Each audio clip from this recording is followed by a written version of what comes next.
Good morning again, folks. Welcome to another episode of Spilling Tea. I'm your host, Tiffany Daniels. We're going back to that horrible world known as the JRC, but before we do, let me adjust this. Excuse the close-up of my poor mug. And sorry for the freeze and any delay that you might hear in my voice because my computer has the stupid. Alright, folks, before we get into the disclaimers, so the AH folks have decided to double down. Who's surprised? Ate up on stupid, those ones.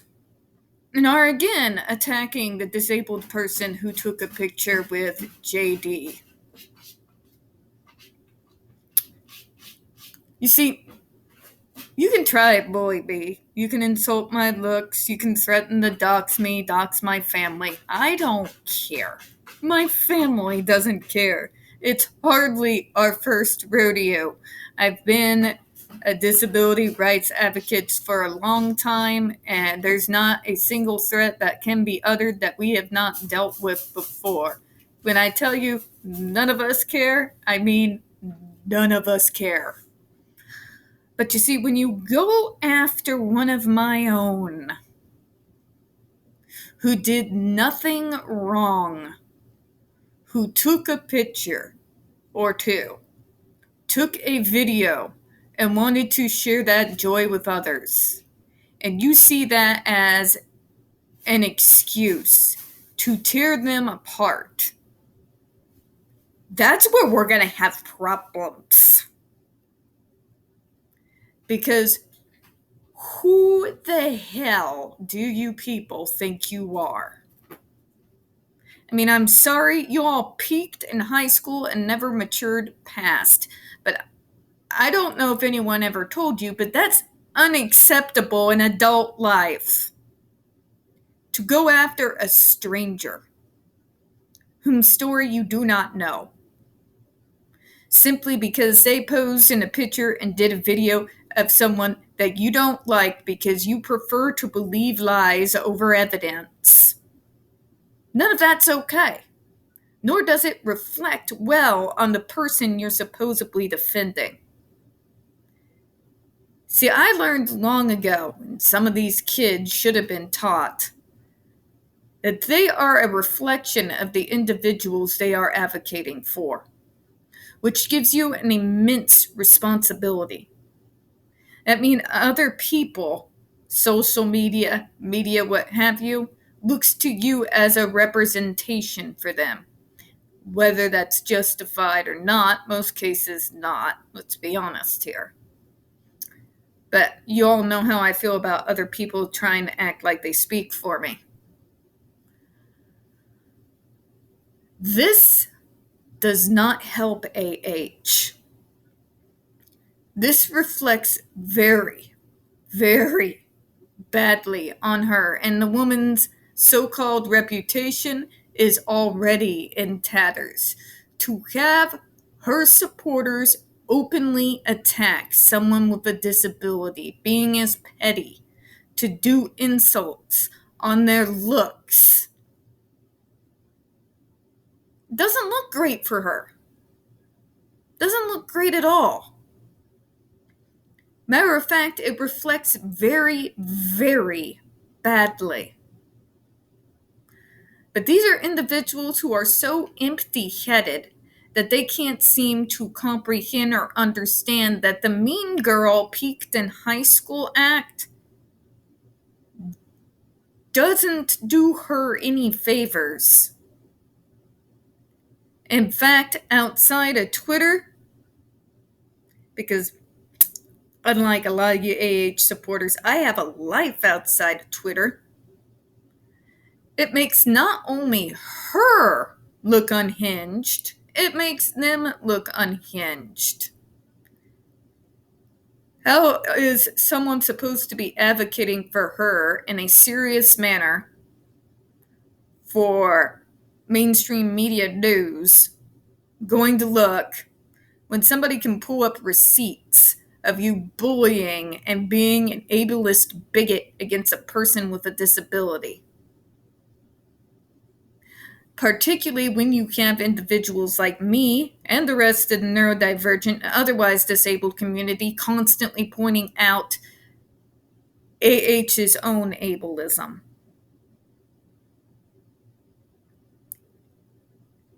Yeah, that right. You see, when I'm out there advocating and speaking on disability rights and neurodivergent rights, I am very mindful of the fact of whom I'm representing and the image that I am presenting out there.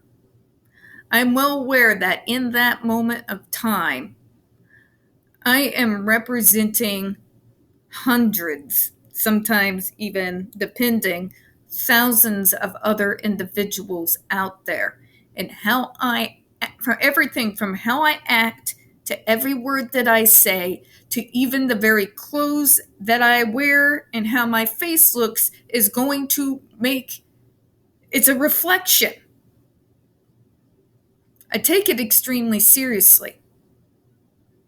I generally could give two shits about my appearance, but when I am out there doing my work, as I call it, the most important work out there,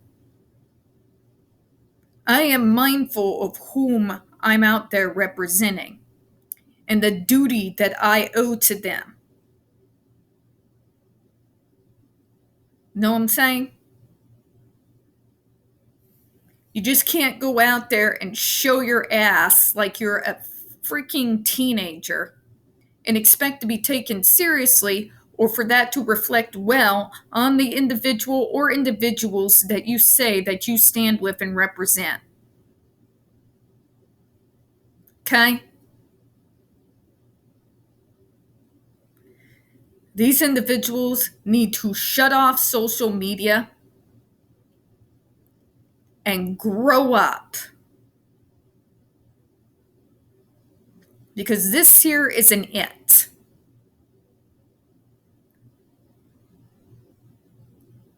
This here is an it. A lot of people in this world are going to disagree with you. They're going to say things that offend you. They're going to make you angry. They are going to say things that hurt your feelings. That's real life. To answer it with this reflects very poorly on you as a human being. It doesn't show intelligence. It doesn't show some person who has compassion. It doesn't show a person who's willing to come and have an actual real-hearted debate. It shows, again, peaked in high school. It shows that her supporters are a bunch of mean girls who never actually matured past that stage. It shows that the only people who believe her are the people who are just as mean-spirited, ignorant, ableist, and racist as her. Yeah, I said it. I'll say it again.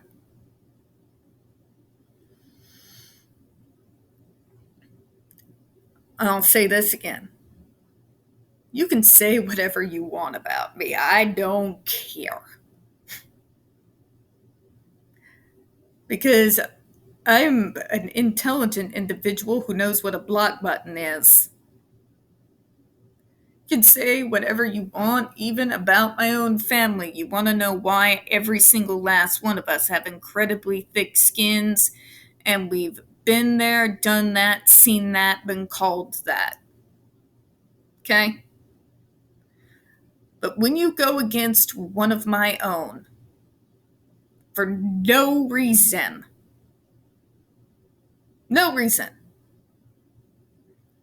and you act in this manner, and you do it relentlessly, harassing them again and again and again, when you come after them without mercy, without compassion, to the point that it is affecting them in their real lives we've got problems. And in case you're wondering, I'm real good at raining hell. I'm real good at raining hell. All right. Now that I've got that out of my system, to the disclaimers, shall we? We'll make this short and sweet because I need a pool day. I need to calm myself down. In the description box, you're going to find a link to the article that the Judge Rotenberg Educational Center doesn't want you to read. It's written by NeuroClastic, a small non-for-profit started by autistics for autistics, wherein they interviewed and surveyed over 900 ABA professionals in regards to the JRC's so-called behavior modification program. Matter of fact, the JRC doesn't want you to read this article so much. They have threatened NeuroClastic with a defamation lawsuit if they did not remove it from the website. Well, folks, NeuroClastic has refused, so you know the drill. Please read that article and share it on all your social media. Also included in there is NeuroClastic's public statement regards to the defamation lawsuit threat, as well as a link to their GoFundMe. We are crowdfunding in case the JRC actually sees through with their threat.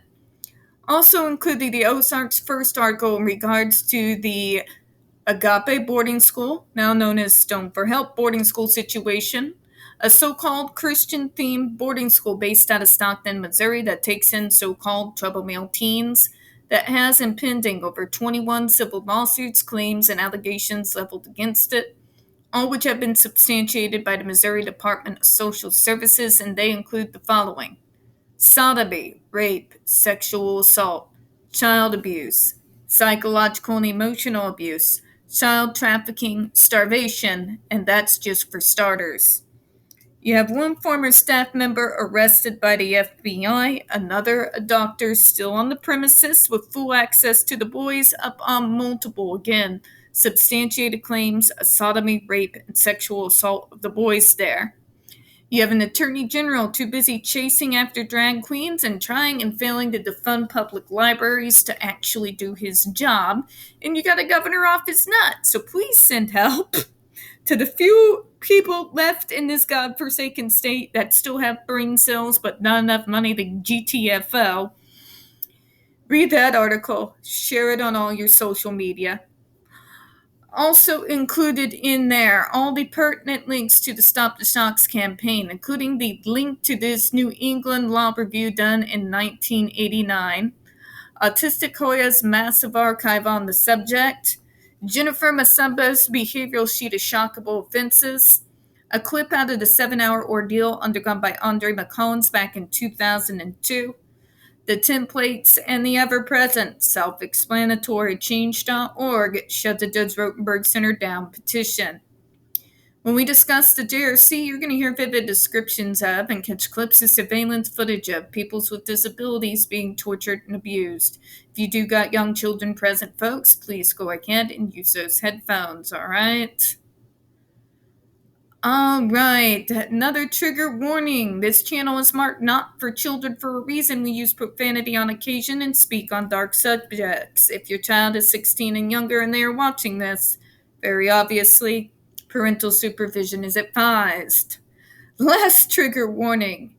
This particular law review paper that we are reading was done by the New England Law School Review back in 1988. It is very much slanted in the JRC / known as the BRI back then's favor, in favor of Aversives and in favor of punishing us for simply existing and refusing to look at any of the evidence from even circa 1988 that anything else could possibly work on people like me.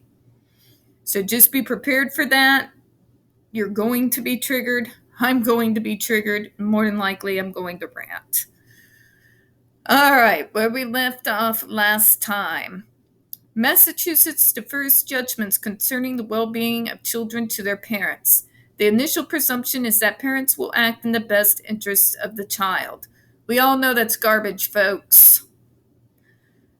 Can I say in the majority, most folks will act in the best interest of their child? Yes, but this leaves open the idea somehow that abusive parents don't exist and people who should never be parents don't exist. We all know that they do. We know it all too well. This is why I say making mass assumptions is bad. When you don't take a case, each one of them on their individual merits, you come up with garbage statements like this idiotic assumption that all parents know their child best and they're going to make the best decisions. Well, unfortunately, since the advent of advocates coming forward, we learn that, unfortunately, Karen, that's just not the case. I just find it interesting to see this in the past because I know it's still very much prevalent. Welcome to Brahma Cat photobombing. You're going to photobomb, properly photobomb. Say hi. She says, damn it. You get what I'm saying there. There must be a proper showing by the state that parental decisions threaten the child before the courts will controvert the parent's choices of treatment for the child. A court must balance controversial treatment that has been successful with accepted treatment that was unsuccessful for a particular child. Okay, let me rewind that back for you. So you're saying because another method has been tried, but it's been found unsuccessful, the only idea is to go straight to the abuse and torture method? Well, obviously, the other ABA didn't work, even though it has its own form of aversive. So let's just go automatically to pinching kids till they bleed and starving them to death. Because that makes rational sense.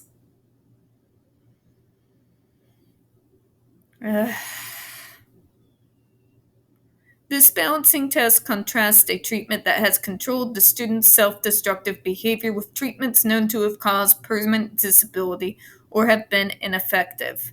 The court must weigh the burdens against the benefits. I'll say it again. Abuse has no benefits. It doesn't matter how many times you repeat it or how many different types of wordings you try to use while you're repeating it. Abuse does not work. Sure, you'll get the behaviors to stop for a time.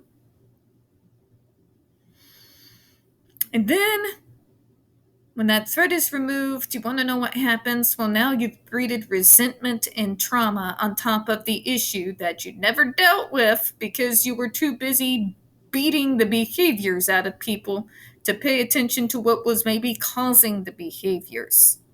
So not only will the behavior come back, it's going to be worse than it was previously. And you're going to see new aggressive behaviors that weren't there previously because that is a reaction to trauma. Not all of us were that way, but some of us are.